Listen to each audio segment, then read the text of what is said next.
Welcome in, folks, here on Big Blue Views YouTube channel, and also if you're listening into the audio version on our podcast feed. We're here to talk about day 4 of the 2022 NFL Combine. We got to watch the defensive backs today and some really nice performances from that group. Some really, really athletic guys that were, playing corner, safety. A lot of good stuff to take away from this group of guys this past day. So, guys, we've started off with the corners, and the one person who really drew, I think, the most attention, without a doubt, is Tariq Woolen, the 6'4", 205-pound corner from UTSA, who ran a 4.26 as his official time, and that was the time that before it was official was a 4.31, I think, and that was already a crazy time in and of itself. And Woolen is somebody who, you get these range projections for him of where he's going to end up going, maybe somewhere on day 2 if he fits in there. But that number for Tariq Woolen is absolutely fantastic, and it kind of illustrates where he's going to fit in this corner class that already has a lot of really good athletes. Yeah, his numbers, 6'4", 205, 4.26, 40. He looked like a creative player out there. Kind of compare him to Sauce Gardner from Cincinnati, who has similar height anyway, similar height and length at 6'3", but you can really see the extra 15 pounds on Woolen because Gardner looked kind of like Dominique Rodgers-Cromartie out there, who I believe was at 6'3" and about the same height, although DRC was faster. Yeah, they both looked really almost gangly in their build. Woolen does not. He is a solid dude. And, with that speed, that range, I have to wonder how high he has worked himself, how high he has pushed himself, really since the All-Star games and then through with this combine performance. He kind of has come out of nowhere. And we get these guys every year, but we're getting a lot of them this year. Getting a ton of them this year, Chris. I mean, it is really great to see these smaller school guys kind of really rising to the occasion. And I feel like Jim Nagy and the Reese's Senior Bowl specifically do a really excellent job finding guys like Tariq Wallin and some Division II guys to come and compete at their event. And with Tariq Wallin, I mean, he was what? I didn't watch UTSA's tape through the season, but he's a player now that I've seen, and I'm like, wow, he has some good film, but it's obvious that he is a far superior athlete than a lot of the people that he's playing against. Then you see him down at the Senior Bowl, and you're like, damn, man, this kid's good, man. This kid's a day 2 prospect. And now he tests this way at the combine, and you analyze his film, his athletic profile, his length, his ability to press, and you say, man, our team's going to entertain this guy as a late round 1 prospect. I'm not 100% certain if that's the case, but we're having the conversation about that now, whereas we were not having that conversation before the Senior Bowl. So if you want to talk about a meteoric rise in the offseason, Tariq Wallin's one of the first names you have to look at here, the UTSA cornerback. Like you said, incredibly long, physical, and a 4.26 40. I mean, that's blazing speed right there in that frame. Yeah, the fourth fastest 40 for any position or every position, and the second fastest DB in history, or at least the history of the combine. It's just another one of these workouts where every day we've had a workout that is just incredible. And I'm going to have some thoughts about this combine, but I can say right now, one of my first thoughts is just wow. Yeah, wow is one of the best ways to explain it. No, you're good, Joe. I was just going to say wow is one of the just most apt words to explain it, because Saturday was absolutely insane. And I know we're talking about Sunday here, but to watch Jordan Davis do what he did is just still blows my freaking mind. Yeah, and one of the other guys too, and it's tough to acknowledge some of these other performances because of how crazy athletic Tariq Woolen is at that size, and he's a cornerback. But we still had some really nice days from other players. Sauce Gardner, who's also a tall, long corner at 6'3", runs a 4.47, which is really good number for him. That's fantastic to see that Sauce Gardner was able to do that. And then another person who caught my attention, and I always like to shine the light on these FCS players. Zion McCollum from Sam Houston State. He ran in the low 4.4s as well, and I thought that he looked pretty good in these drills. Yeah, he caught my eye. And another one from South Carolina State is Duran. He ran a 4.41. Yeah, these guys, they were really quick. I really liked both of them. Both of their hips in the drills, they opened really well. They were able to cut really sharply in the change of direction skills. And all of these guys seem to have pretty natural hands in the field drills too, because just about every drill involved catching a pass, and there were very few dropped balls. Not a whole lot of hands like feet out there, to use the Mayockism.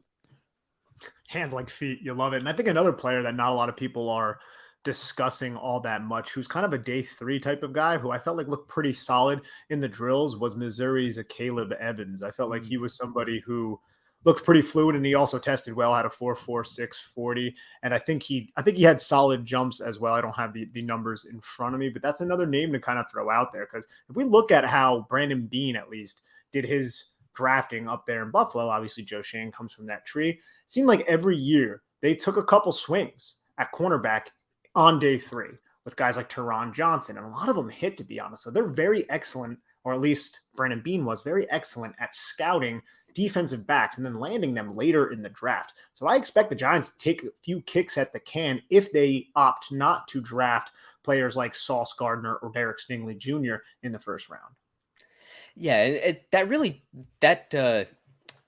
draft philosophy, that draft strategy really does make a lot of sense, because these DBs are super useful outside of the defense.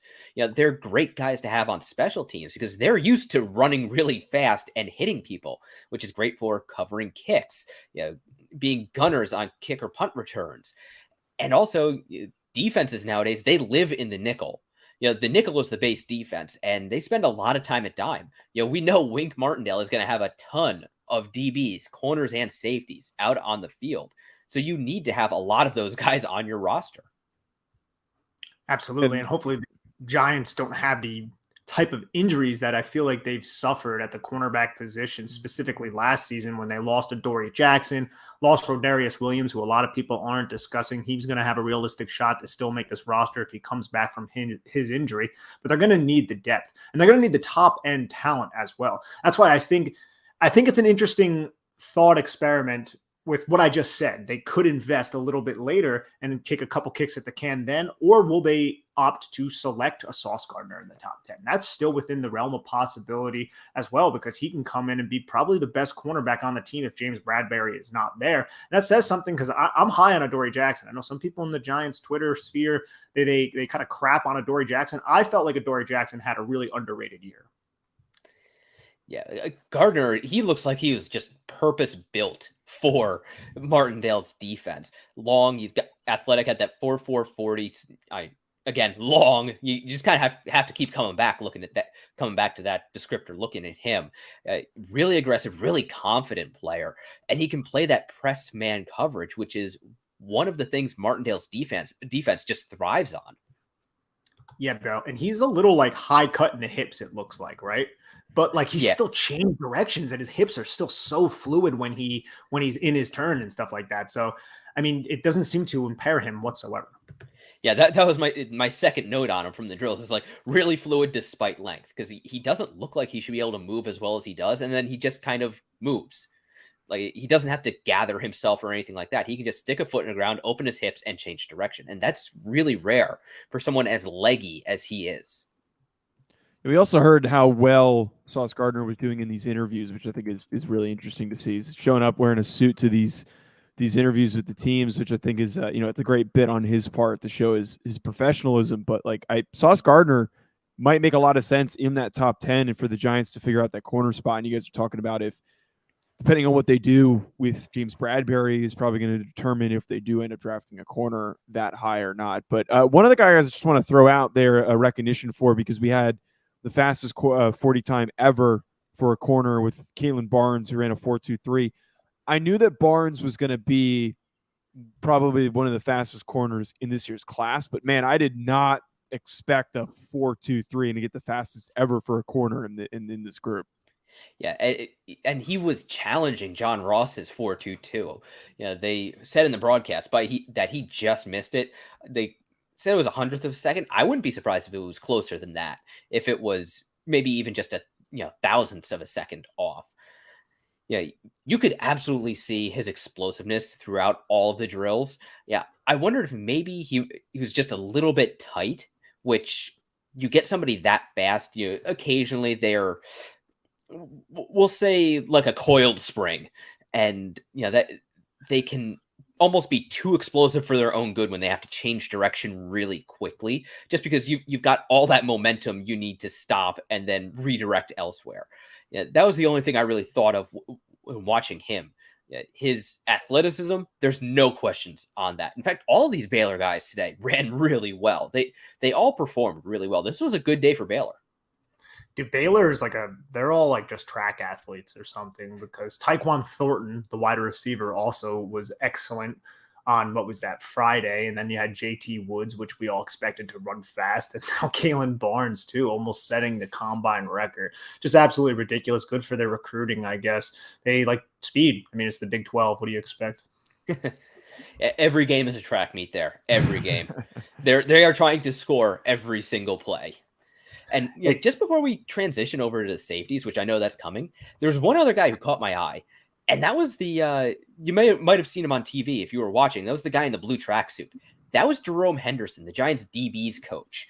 That bright blue suit that stood out like a beacon out there, and he was all over these cornerback drills. He was either leading them, directing the players, or he was right there watching them. So that could be, everybody watches everything, but the fact that they had such an experienced coach standing just so prominently, either right there on the field with the guys or as close as he could get, you have to imagine the Giants are looking at DBs and corners in particular.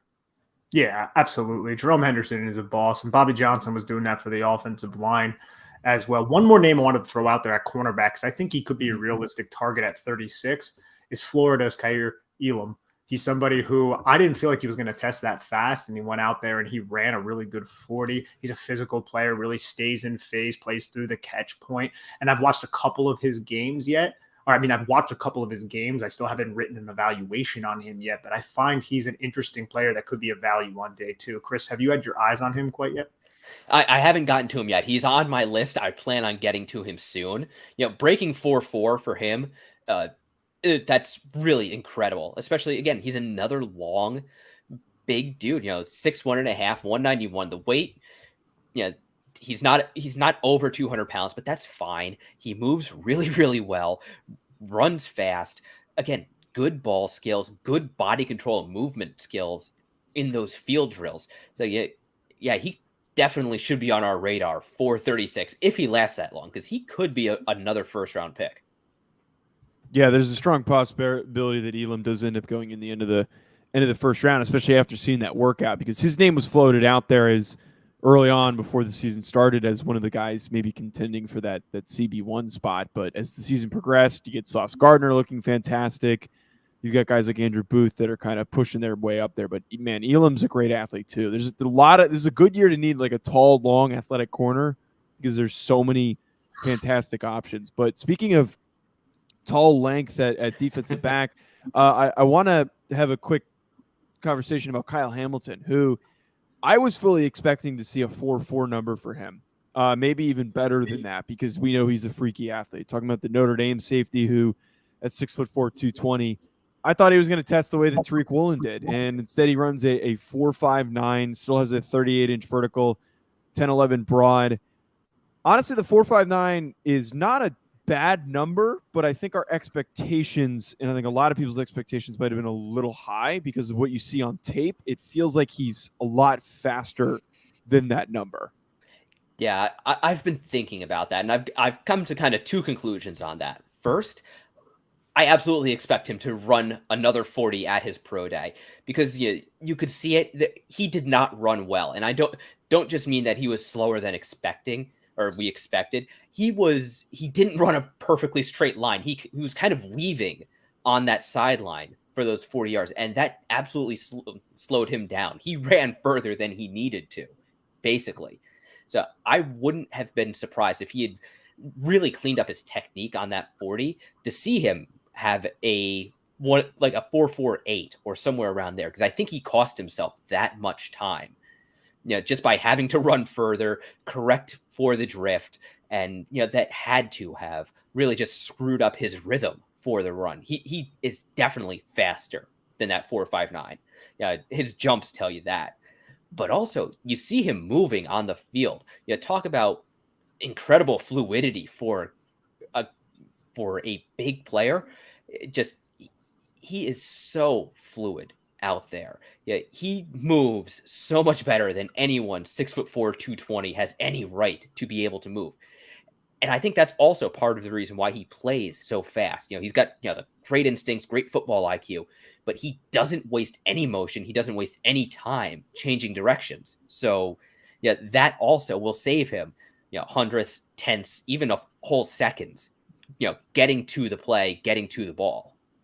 Like they say at the Scouting Academy, Chris, like play speed isn't just how athletic and how fast you are. It's also how fast you process. And that's something that I feel like assists Kyle Hamilton on the field. I agree with everything you said, though. I think his 40 would probably have been faster if he cleaned his technique up, because he definitely like weaves almost out of the white paint, which is kind of ridiculous. But how fast he is instinctually and how he can process what he sees and how decisive he is also allows him to maximize his athletic traits that he does possess. Yeah, absolutely.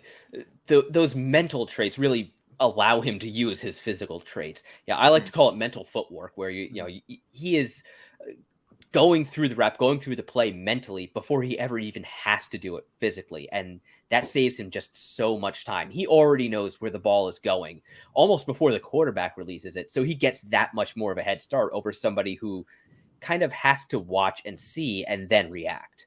And you could really see, though, besides that the number, I think we kind of all agree that 40 number is just, it's not indicative of that play speed like you just mentioned, Nick.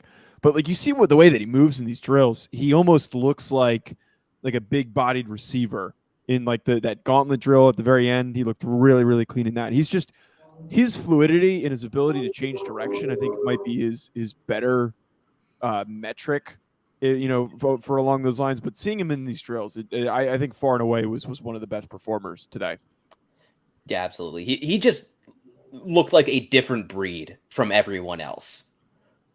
And that's probably why he's going to be picked in the top 10. I still think he's somebody the Giants are going to be interested in. I would love the thought of him paired with Xavier McKinney and Don Wink Martindale's scheme. I really do. But the Giants have a lot of pressing needs, so it's definitely not a slam dunk. Yeah, they really do. Just from a defensive perspective, a 5-7 double up of Sauce Gardner and Kyle Hamilton, put them in whichever. That would be. Don't even tease me with that, Chris. Don't even. Well, they would be playing a lot because the offense would still suck. Yes, right. They could play offense too. They both look like receivers. I still stand by drafting Jordan Davis and putting him out there at receiver, tight end with that speed. Dude. Tackle eligible. Right.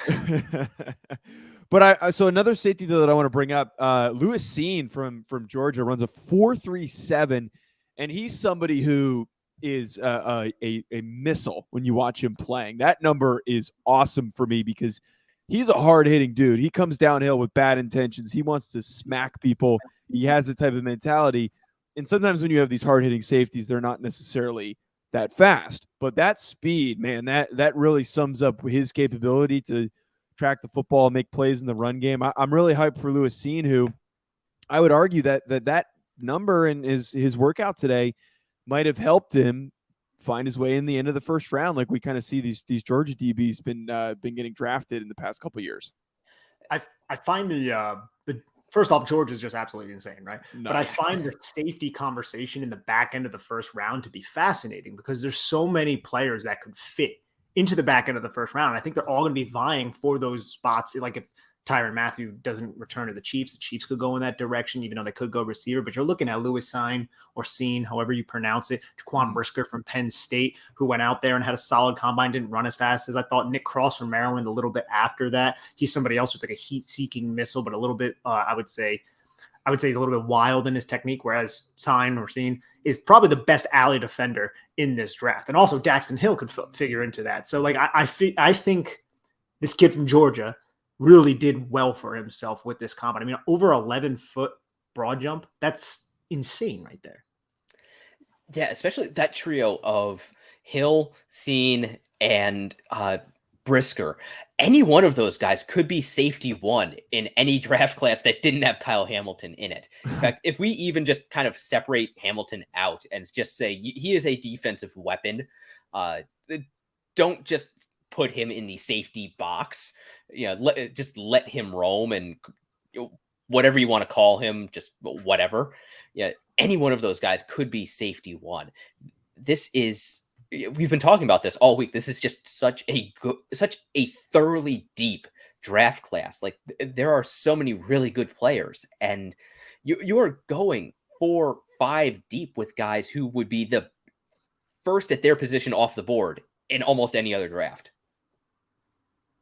Absolutely. And you even have these day 3 guys that I'm sure we're going to get into as well. Guys like JT Woods from Baylor. Guy had 6 interceptions this year. You're not even discussing him really too much as a day 2 option. He's more of a day 3 type of guy, a ball hawk, not really all that physical, but he goes up to the combine, runs a 4.36. He's looking really, really fluid in the drills. He's high stepping into the end zone to end the combine drills.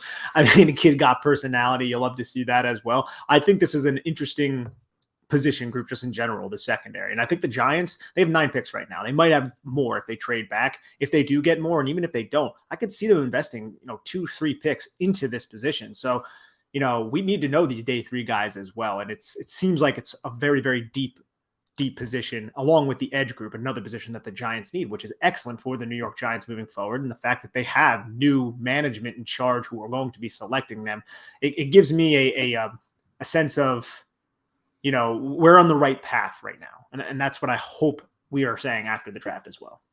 Yeah. And a guy we haven't mentioned, we talked about him some at the Senior Bowl, Jaylen Petrae. Yeah. He had himself a good workout. He isn't as athletic as the other Baylor guys, but he is just he moves so well, and he is so versatile on tape. Yeah. I just loved watching him on tape because he did just about everything. Like, he was I believe he was the star position in their defense, and he played a little bit of linebacker. He played some slot. He played some box safety, and he could do it all pretty well. And oh, by the way, he blitzed a ton. So I could see a Wink Martindale watching that tape and saying, okay, I can work with this. Absolutely. Yeah, sorry, Joe. No, absolutely. I was just going to say, Pete, go ahead, Nick. I didn't mean to keep, we're on a delay here. Go ahead. Yeah, no, it's the delay. My internet's not doing that well at the moment, but Dave Aranda used him in such a variety of ways. Like, he was that overhang defender. And I think you said it great, Chris, the way he blitzed. And what does Wink Martindale want to do? He wants to blitz. He can cover. He can fill the alley. He can drop into a deep half type of situation. Doesn't necessarily have the range to be a single high type of defender, but I think he can do that if you ask. He's not going to be a liability in that area. Now, we didn't run the 40 at the combine, Petrae, but he looked really damn good out there. He looked really good at the Senior Bowl. You watch his tape. I loved how Aranda used him. I thought he handled all those assignments very, very well. He's another player, like we were talking about before, with Cross, with Brisker. He's kind of in that cluster of safety. And I wouldn't be shocked if he's selected, early day 2. The Giants happen to pick in that area. Yeah, and he is definitely a guy you do not have to worry about his physicality. He will hit you. But I think that's going to be a good note to wrap us up on with talking about these defensive backs on day 4 of the 2022 NFL Combine. We'll be coming at you with some full breakdowns and thoughts on the class now that things are moving forward for the draft cycle here in 2022. Thanks for tuning in, folks. We'll talk to you later.